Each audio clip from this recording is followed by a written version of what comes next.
जय जगन्नाथ। नमस्कार मोर प्रिय ओडिशार अगणित ड्राइवर बंधु मान बंधुगण आपण मानकर अवगति निमंते जणाई देबा पई चाहूछु जे आसंता सेप्टेम्बर 1 तारिख को ड्राइवर दिवस रूपे पालन करबा पई ओडिशा ड्राइवर महासंघ पक्षरु कहा जायछि। कारण एही दिनटी आम मानक पई एक गुरुत्वपूर्ण दिन कहले किछि अत्युक्ति हेबो नाही। बंधुगण भारत स्वाधीनतार 78 वर्ष पर मध्य आज भी ड्राइवर भाई माने पराधीन अवस्था रे अछंती। दीर्घ 4 वर्ष ऊर्ध्व समय संग्राम करी ओडिशा ड्राइवर महासंघर सभापति श्रीयुक्त प्रशांत मेंडोली, संपादक चैतन्य प्रधान, सह संपादक घनश्याम बेहरा, कोषाध्यक्ष आदित्य प्रसाद एवं राज्य कमिटी नेतृत्व रे आज सारा भारत वर्ष रे ओडिशा ड्राइवर महासंघ तार संगठन विस्तार करि सारिछि, जहाँकि ड्राइवर बंधुक पई एक स्वाधीनतार वार्ता सृष्टि करिछि, जेउथि पई कि सरकार ड्राइवर मानकु दृष्टिगोचर करिसेंती एवं किछि दाबी मध्य पूरण करिसेंती।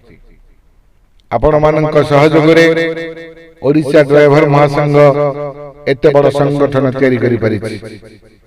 बंधुगण भारत वर्षर नागरिक हिसाब रे जदि समस्तक पई किछि ना किछि दिवस पालन करा जायछि ताहले आमे काहेकि ड्राइवर दिवस पालन करबा नाही।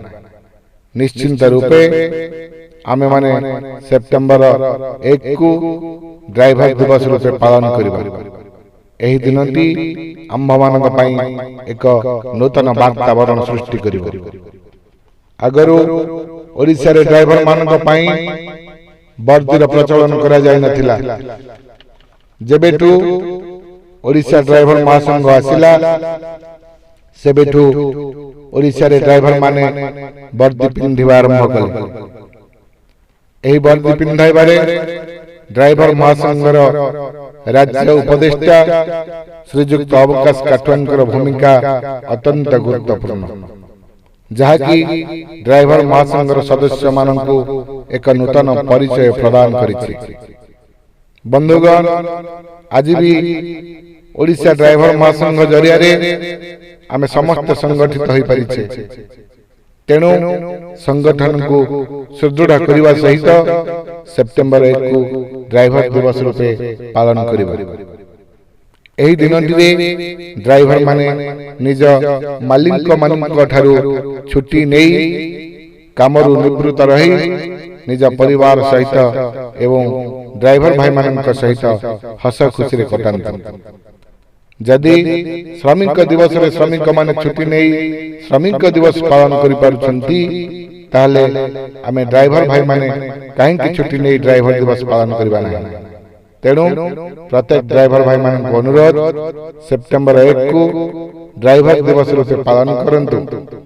भूलंतु नहीं मोर ड्राइवर बंधु माने आसंता सेप्टेम्बर 1 रे आमे समस्त एकजुट हबा एवं ड्राइवर दिवस को धूमधाम रे पालन करिबा। जय जगन्नाथ। नमस्कार।